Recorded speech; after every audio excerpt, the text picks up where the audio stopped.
नमस्कार दोस्तों, target with PS Parihar channel में आपका स्वागत है।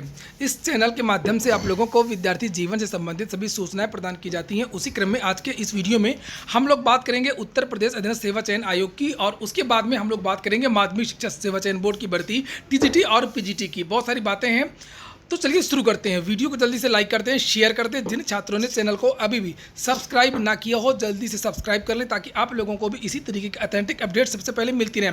सबसे पहले बात कर लेते हैं यूपी ट्रिपल एससी की। यूपी ट्रिपल एससी ने पिछले 3-4 सालों में तो कुछ नहीं किया, लेकिन अब जैसे जैसे चुनाव आ रहा है वैसे वैसे यूपी ट्रिपल एससी की जो गतिविधियाँ हैं वो तेज हो गई हैं। यूपी ट्रिपल एससी का कोर्ट का जो ऑर्डर है उसके बारे में पहले मैं स्पष्ट कर दूँ कि अभी सुनवाई पूरी नहीं हो पाई है। जैसे सुनवाई हो जाएगी उसके बारे में अलग से शाम को वीडियो बना दूंगा। यूपी ट्रिपल एससी ने आज एक रिजल्ट जारी कर दिया है और रिजल्ट में जो कट ऑफ इत्यादि है उसकी भी जानकारी दे दी है। तो आइए चलते सीधे देखते हैं जो यूपी ट्रिपल एससी ने नोटिस जारी किया है। ये देखिए यूपी ट्रिपल एससी की नोटिस है और ये नंबर 1 पर विज्ञापन का लिखा है 9/2/2016 की भर्ती थी आबकारी की। इसके लिए विद्यार्थी बहुत परेशान थे। आखिरकार इन विद्यार्थियों का लिखित परीक्षा का जो परिणाम है वो जारी कर दिया गया है। ये देखिए लिखा हुआ 17 अगस्त डेट यहाँ पर पड़ी हुई है। ये देखिए ये लिखा हुआ है और आयोग की विज्ञापन संख्या लिखा आबकारी सिपाही के अंतर्गत आबकारी आयुक्त उत्तर प्रदेश के इलाहाबाद नियंत्रणाधीन आबकारी सिपाही के कुल 405 पदों के सापेक्ष चयन हेतु आबकारी प्रगति की स्क्रीनिंग परीक्षा के आधार पर कुल 4,902 अभ्यर्थी चयन के अगले चरण शारीरिक मापदंड और शारीरिक परीक्षा हेतु योग्य पाए गए थे। और इन लोगों का 4,902 अभ्यर्थियों की शारीरिक मापदंड तथा शारीरिक परीक्षा 16 फरवरी और 20 मार्च तक आयोजित की गई थी। वहीं पर लिखा इस परीक्षा के आधार पर कुल 2266 अभ्यर्थियों, जिनमें से 615 जो अनारक्षित हैं, अनुसूचित जाति के 215 हैं, अनुसूचित जनजाति के 13 हैं। और इस तरीके से ये जो पूरा परिणाम है इन विद्यार्थियों का जारी कर दिया गया है। और वहीं पर नीचे ये जो परिणाम है वो रोल नंबर वाइज यहाँ पर दिया हुआ है। इन विद्यार्थियों की यहाँ पर कट ऑफ भी बताई गई है। यहाँ पर देखते हैं नीचे कट ऑफ दी हुई है। अभी इन विद्यार्थियों का साक्षात्कार भी है। पहले हर भर्ती में साक्षात्कार जबरदस्ती चिपका दिया गया था, चाहे जूनियर असिस्टेंट की भर्ती हो चाहे वो आबकारी सिपाही की भर्ती हो, सभी में साक्षात्कार हुआ करता था। लेकिन अब जो भर्तियां आती हैं उसमें साक्षात्कार को हटा दिया गया है। और ये देखिए यहाँ पर ये कट ऑफ ये लिखा हुआ है, कट ऑफ साक्षात्कार हेतु कट ऑफ अनारक्षित की 12 है, अनुसूचित जाति की 12 है, अनुसूचित जनजाति की सबसे ज़्यादा गई है 16, एसटी की, अन्य पिछड़ा वर्ग की भी 12 है। तो जनरल की, ओबीसी की और एससी की 12 है और एसटी जिसकी सबसे कम जानी चाहिए उसका जो आरक्षण है वो 16 गई है कट ऑफ। वहीं पर जो 36 आरक्षण है वो भी लिखा हुआ है 12 जो मिनिमम है वही यहाँ पर दिया हुआ है। और इसी तरीके से आप लोग अपना परिणाम देख सकते हैं। और अब हम लोग बात कर लेते हैं टीजीटी और पीजीटी भर्ती की। हमारे साथ हैं युवा मंच के अध्यक्ष अनिल सिंह और इनसे भी हम लोग बात करेंगे कि आखिरकार जो टीजीटी की जो परीक्षा हुई थी उसमें इतनी अफरा तफरी हुई थी और पीजीटी की जो परीक्षा हुई थी उसमें क्या अंतर था, आगे की क्या योजना है, और जो भर्ती में जो भ्रष्टाचार को लेकर जो सुनवाई जो जानकारियां मिली थी मीडिया के माध्यम से बहुत सारे विद्यार्थियों ने बताया, तो अब आगे क्या हो सकता है। चूँकि विद्यार्थी बहुत हताश हैं और निराश हैं कोर्ट की कार्यप्रणाली को लेकर के। विद्यार्थियों को लगता है कि मामला कोर्ट में जाएगा तो इतनी जल्दी सॉल्व नहीं हो पाएगा और सरकार चुनाव में चली जाएगी और पता नहीं। और आजकल जितने डिसीजन भी आ रहे हैं तो उसमें विद्यार्थियों के पक्ष में कम डिसीजन आते हैं, तो इसको लेकर के भी विद्यार्थियों में थोड़ा सा हताशा है। लेकिन कोर्ट के अलावा कोई दूसरा रास्ता भी नहीं है इन विद्यार्थियों के पास, चूंकि बहुत सारे आंदोलन किए गए। लखनऊ में लगातार आंदोलन हो ही रहे प्राथमिक शिक्षक भर्ती के लिए, वहाँ पर क्या हुआ, और इसलिए ये भी हमारे पास एक विकल्प है। और आगे की क्या योजना है हम बात करेंगे। तो बताइए अनिल जी, और टीजीटी भर्ती का जो भविष्य है वो क्या होगा। तो सबसे पहले target with PS Parihar channel को बहुत बहुत धन्यवाद कि लगातार एक ऐसा चैनल है जो लगातार युवाओं की आवाज़ मजबूती से उठाता है और हर तरह की सूचनाएं target with PS Parihar channel पर मिलती हैं लोगों को। और इसमें एक उत्तर प्रदेश के नौजवानों को एक भरोसा भी है कि target with PS Parihar authentic सूचना देते हैं और जो सच होता है वही बताते हैं। जैसा कि 7 तारीख को आप लोगों ने देखा होगा कि सबसे पहले उत्तर प्रदेश में एक ऐसा चैनल था छात्र हितों का जिन्होंने भ्रष्टाचार जैसे सवाल को उठाया।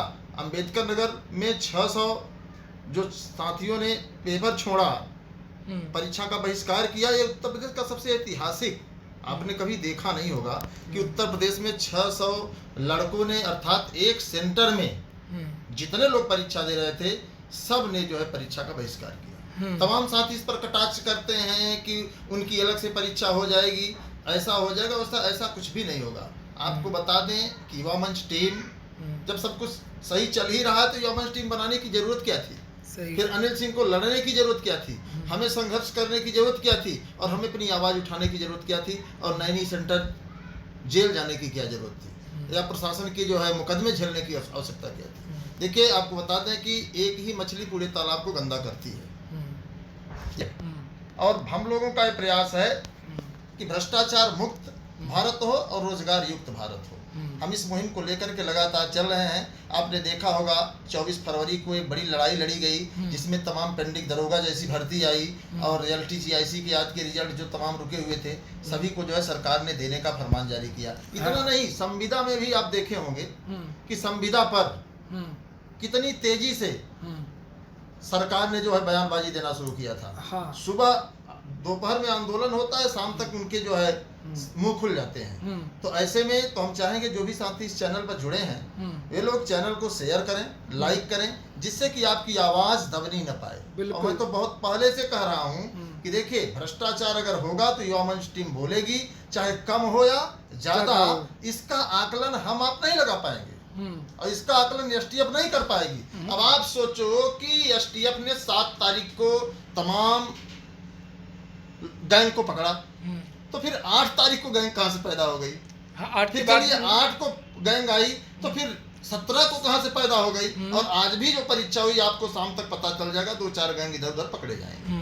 तो ये जो लगातार नई नई गैंगे हो रही हैं और सरकार भी दावा करती है कि जितने हैं उनको पकड़ लिया है, तो ये सब एक भ्रम है, यह एक अफवाह फैलाया जा रहा है। और आपको बता दें कि यदि युवा मंच टीम भ्रष्टाचार के खिलाफ लड़ रही है तो सभी का ये दायित्व होना चाहिए कि भ्रष्टाचार के खिलाफ मजबूती से संघर्ष करना चाहिए।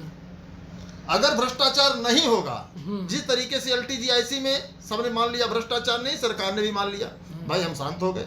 लेकिन भ्रष्टाचार, अंजुलता कटियार तो मायके गई थी जेल में, कौशिक कुमार का जेल में गए थे, तो हम कहते हैं कि कम से कम भ्रष्टाचारियों का मनोबल तो टूटेगा। यही भर्ती अगर TGT की रद्द हो जाती है, कैंसिल हो जाती है, दोबारा एग्जाम होता है, तो जो भ्रष्टाचारी जिन्होंने पैसा दिया होगा, जिनका पैसा फंसेगा, तो इससे उनका मनोबल टूटेगा, पढ़ने वाले विद्यार्थियों का जो हौसला वो बुलंद होगा। और वहीं पर जो LT की बात आप कर रहे हैं, LT की तरह कहीं हिंदी और सोशल की अगर कट ऑफ चली गई तब विद्यार्थियों को पता चलेगा कि भ्रष्टाचार हुआ है कि नहीं। LT में भी विद्यार्थियों को तभी पता चला था कि क्या हुआ है जब रिजल्ट आया था सोशल और हिंदी का, और 69,000 में भी तभी विद्यार्थियों को पता चला था जब 1,46,000 विद्यार्थी पास हो गए थे। क्योंकि इनको तो पता था पेपर का जिस तरीके का पैटर्न है उस हिसाब से तो 70-80,000 विद्यार्थी पास हो पाएंगे। 14 विषय पढ़ना और 110 लाना, 110 ला करके वो आंदोलन कर रहे हैं, 146 नंबर ला के डीजे वाले बाबू नौकरी कर रहे हैं। इसको तो ये आपके चैनल से उनको सुनना चाहिए, उनको जानना चाहिए। मैंने तो उस समय भी ये बात उठाई थी, लेकिन ये आप लोग वीडियो को ज्यादा ज्यादा शेयर किया करें तभी आपकी बात उठेगी। नहीं तो आप लोग कहते हैं कि PS पर यार आप शांत हो गए, आप कुछ नहीं करते। शांत तो बिल्कुल होऊंगा, अगर आप लोग वीडियो को शेयर नहीं करेंगे, ज्यादा खुद जागरूक नहीं होंगे, खुद आगे नहीं उठेंगे, आप लोग कुछ करेंगे नहीं, खाली PS पर यार और युवा मन सब कुछ करे, नहीं कर पाएंगे। भाई देखिए, भाई जैसे कि हम ये कह रहे हैं कि इस भर्ती की जो है हम सीबीआई जांच की बातचीत चल रही है एक टाइम लिमिट के अंदर। हाँ, कि अगर आप एक सही योग्य शिक्षक हैं तो निश्चित तौर पर आपको इस बात को स्वीकार करना पड़ेगा कि किसी भी हाल में अगर जांच हो रही है तो आपका पुरजोर उसका समर्थन करना चाहिए। बिल्कुल कि भाई अगर भ्रष्टाचार हुआ, अगर एक मछली अगर पूरे तालाब को गंदा कर देगी, माना कि अगर किसी विद्यालय में 4 शिक्षक हैं, उसमें 2 भ्रष्टाचारी हो गए, अत्याचारी हो गए, तो वहाँ शिक्षा का माहौल खत्म हो जाएगा। वैसे भी सरकारें हमेशा आप देख रहे हैं कि शिक्षा का स्तर कितना लो होता जा रहा है। शिक्षा एकदम जो है पटरी से उतर चुकी है। और युवा मंच टीम का प्रयास है कि कम से कम जो शिक्षित समाज है हमारा, वह भी अगर भ्रष्टाचार के खिलाफ शांत रहेगा तो आखिर फिर देश में बोलेगा कौन? सही बात। वैसे भी हम महंगाई के खिलाफ नहीं बोल पा रहे हैं, वैसे भी हम अत्याचार के खिलाफ नहीं बोल पा रहे हैं, वैसे भी हम सरकार की तानाशाही के खिलाफ नहीं बोल पा रहे हैं, और भ्रष्टाचार के खिलाफ अगर नहीं बोल पाएंगे फिर बोलेगा कौन? तमाम आप देखेंगे बहुत छात्र संगठन है, बहुत है, यहाँ तक विपक्ष पार्टियां हैं, लेकिन उनको सिर्फ और सिर्फ वोट से राजनीति, बाकी उनसे कोई मतलब ही नहीं है। वो ये चाहते हैं कि मौका आए, हम कहेंगे कि हमको प्रधानमंत्री बना दो तो हम देश को सोने की चिड़िया बना देंगे। ये उनकी बयानबाजी है, लेकिन जमीनी हकीकत जब वो लड़ाई नहीं लड़ सकते तो आगे क्या कर सकते हैं विपक्षी दल? तो लड़ाई, सच्चाई यही है परिहार जी कि हम देख रहे हैं वर्तमान समय में कि भाई अगर भ्रष्टाचार है तो मैं इसमें कोई गुनाहगार नहीं हूँ कि मैं बहुत बड़ा गुनाह कर रहा हूँ अगर भ्रष्टाचार की जांच करा रहा हूँ। भाई मैं तो किसी बंदे की तो जांच नहीं करा रहा हूँ, मैं तो यही चाह रहा हूँ कि अगर भ्रष्टाचार है तो स्पष्ट तौर पर न्यायालय में, और 2 घंटे के अंदर आपको बता दें, इसमें जो लोग सोच रहे हैं कि भर्ती फंस जाएगी, मैं दावे के साथ कहता हूँ कि 2 घंटे के अंदर सारी जांच हो जाएगी। हाँ। अब आप हमसे सवाल नहीं करेंगे कि आप जानते हैं, हाँ। लेकिन फिर भी मैं आपके चैनल के माध्यम से लोगों को बताना चाहूंगा कि भ्रष्टाचार 2 मिनट में कैसे पता चल जाएगा कि टीजीटी की परीक्षा जो 7 और 8 तारीख को हुई थी, हुआ है भ्रष्टाचार या नहीं हुआ है। अब आइए बात करते हैं अंबेडकर नगर में। भाई वहां पर न्यायालय ने, जब हम लोग गए थे कोर्ट में मंडल बनाम कमंडल की लड़ाई में, तो न्यायालय ने स्पष्ट तौर पर कहा था कि सीसीटीवी कैमरे की निगरानी में परीक्षा होगी और सीसीटीवी फुटेज माध्यमिक शिक्षा सेवा चयन बोर्ड में सीडी बनाकर जमा की जाएगी। बिल्कुल। तो मुझे यकीन है कि हर कमरे की सीडी माध्यमिक शिक्षा सेवा चयन बोर्ड में आई ही होगी। अब जिन जिन विद्यालयों का हम कह रहे हैं, उन विद्यालयों की सीडी लगा करके बस 10 मिनट के अंदर जहाँ से शिकायतें आई हैं वो कि वहाँ पर बुकलेट खुली दी गई है, वहाँ पर 1 घंटा आधा घंटा लेट पेपर दिया गया है, या जिस कमरा नंबर में कैमरा नहीं लगा था उस कमरा नंबर बताया जाएगा। अगर ये दे देते हैं तो कोई बात नहीं है, और अगर नहीं दे पाते हैं तो भ्रष्टाचार हुआ है। भाई 2 घंटे में सारा मामला फॉलो करने। हम ये कहते हैं भाई सीबीआई बैठी रहे, न्यायालय के जज बैठे रहे। भाई अगर सरकार गंभीर है भ्रष्टाचार को समाप्त करने के लिए, तो अगर या तो सरकार हाथ खड़ा कर देना कि मैं भ्रष्टाचारी हूँ, मैं बलात्कारी हूँ, मैं अत्याचारी हूँ, हम इसको नहीं रोक सकते भ्रष्टाचार को, और ये सदियों से होता चला है, आगे भी होगा। भाई मुझे कोई दिक्कत नहीं, अलग बात है, तो मैं भी उसी में लिप्त हो जाऊंगा। मैं भी 2-4 गली नहीं, योगी सरकार तो ऐसे भी कहती है कि ना जीरो टॉलरेंस, हम जीरो टॉलरेंस की नीति अपनाते हैं, तो भ्रष्टाचार को बिल्कुल छूट नहीं देंगे। तो कैसे आप बताइए, मैं तो सीधे सीधे कर रहा हूँ, बाकी अन्य परीक्षाओं की बात मैं नहीं कर रहा हूँ। अभी हाल ही में टीजीटी की परीक्षा 7 और 8 अगस्त को हुई थी। अब मैं न्यायालय में यह कहने जा रहा हूँ कि महोदय जीरो टॉलरेंस में मान लेता हूँ, लेकिन जो सीडी है माध्यमिक शिक्षा सेवा चयन बोर्ड में आ ही गई है हर विद्यालय की, 2-2 घंटे की परीक्षा की, तो उसको देखने में कौन सी बुराई है। और जो साथी इसमें विरोध कर रहे हैं कि नहीं अनिल सिंह गलत कह रहा है, तो मुझे तो उन पर शक है कि कहीं वो भी जो है सरकार को बढ़ावा दे रहे हैं कि भ्रष्टाचार बढ़े, समाज में अन्याय बढ़े, समाज में जो है कुरीतियां पनपे और सरकार जो है उस पर राजनीति करे। सही है। तो मैं तो सीधे सीधे कहता हूँ, और मुझे तो लगता है कि किसी को इसका विरोध नहीं बल्कि समर्थन करना चाहिए कि यार अनिल सिंह बहुत सही कह रहा है कि भाई जितनी सीडी है, भाई पूरे प्रदेश में जितने विद्यालय में परीक्षा हुई है, न्यायालय ने कहा था, मैं नहीं कह रहा हूँ भाई, तो मैं तो कह रहा था मंडल परीक्षा करा दो। अरे सबकी ना करे, जो विद्यार्थी मांग कर जिन कमरा नंबर की वो केवल मांग ही दिखाते हैं। भाई मैं 10, 20, 50 हमारे पास जो विद्यालय हैं, मैं उन विद्यालयों की जो है पूरी लिस्ट दे दूंगा। उस लिस्ट के माध्यम से ये बस बैठा ले 2 मिनट में जिसको चाहें, चाहे योगी आदित्यनाथ जी सामने बैठ जाए भाई। तो कहते हैं मुख्यमंत्री, प्रधानमंत्री, राष्ट्रपति, राज्यपाल सब लोग बैठे और कमरे में सबके टीवी है, ये इसमें LCD आप जानते ही हैं, उसमें घुसा दें और उसको तुरंत 2 मिनट में देख लें। भाई सारा भ्रष्टाचार समाप्त हो जाएगा। नहीं होगा तो भाई अच्छी बात है, और पता भी चल जाएगा भ्रष्टाचार मुक्त भारत हो गया है। हम भी तब जो है पूरा लिखवा करके पोस्टर बने भ्रष्टाचार मुक्त भारत हो गया है, हम भी घूमेंगे, लेकिन जांच तो होने दो यार। सही है। अब जांच होने पर लोगों को जो है थोड़ा सा मिर्ची लग रही है, तो मुझे तो कहीं लगता है कि जांच से आंच लगना उन्हीं लोगों का है जिनकी नस्लें जो हैं भ्रष्टाचार से संलिप्त हैं, और ये बहुत ही निंदनीय है। और युवा मंच टीम का निर्माण इसलिए नहीं हुआ है कि जो है वो देखते रहो आंख बंद करके, तो ऐसे तमाम संगठन आप गली चौराहे पे आप देखते होंगे। तो आगे की क्या है, कोर्ट में कब तक सुनवाई, और क्या हमारी आगे की रणनीति यह है कि तमाम साथियों का सहयोग मिल भी रहा है, और कुछ साथी सहयोग के लिए आगे आ रहे हैं। हालांकि भ्रष्टाचार की लड़ाई में ज्यादातर लोग सहयोग इसलिए नहीं करते हैं क्योंकि उनकी मानसिकता में भ्रष्टाचार घुसा हुआ है, और जिनकी मानसिकता में भ्रष्टाचार नहीं है, हालांकि तमाम ऐसे भी लोग हैं जिन्होंने अच्छा नंबर लाया है, वो भी चाहते हैं भर्ती की जांच हो, वो भी चाहते हैं।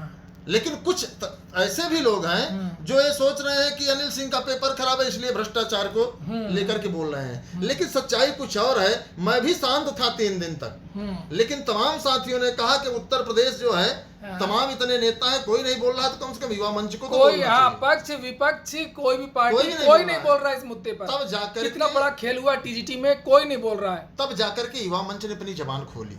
और इस बार युवा मंच पूरे मूड में है कि LTGIC में भ्रष्टाचार नहीं हुआ, सबने ताली बजाया।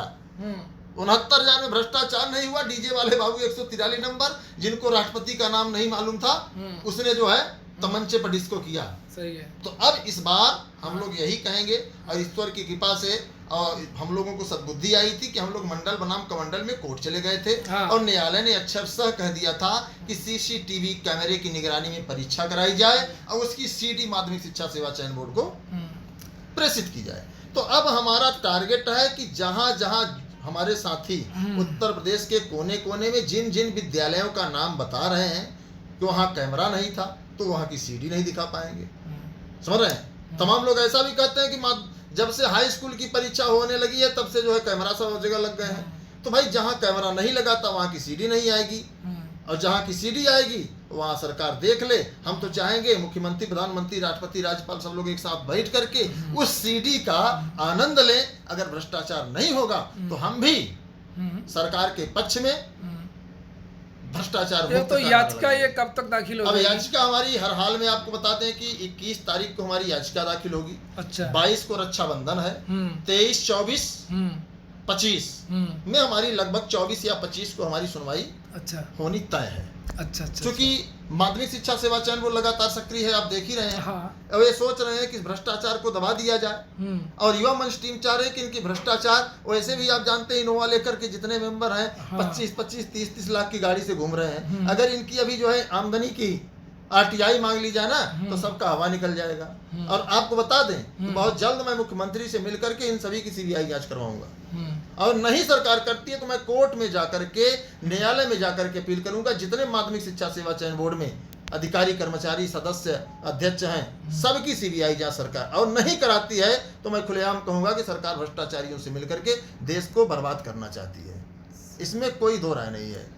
तो आप लोग भी अगर कुछ सबूत आपके क्लास में अनियमितता हुई है TGT या PGT की परीक्षा में, तो डिस्क्रिप्शन बॉक्स में मैं युवा मंच का एक टेलीग्राम चैनल है, अलग अलग जिलों के भी टेलीग्राम चैनल बने हुए हैं, और एक संयुक्त रूप से युवा मंच का टेलीग्राम चैनल है। मैं अब उसकी लिंक दूंगा, आप लोग वहां पर जुड़ जाइए, आप लोग अपनी बात वहां पर कह सकते हैं। तो और युवा मंच का YouTube चैनल भी है। हाँ, युवा मंच का YouTube चैनल है, आप डायरेक्ट जो है YouTube चैनल युवा मंच के नाम से है, आप लोग वहाँ से भी आपको अपडेट मिल सकती हैं। तो ठीक है, फिलहाल आज के लिए इतना ही, और इसी तरीके के अपडेट्स के लिए आप लोग इस चैनल से जुड़े रहें। ये हो गया आज का वीडियो। पूरा वीडियो सुनने के लिए बहुत बहुत धन्यवाद।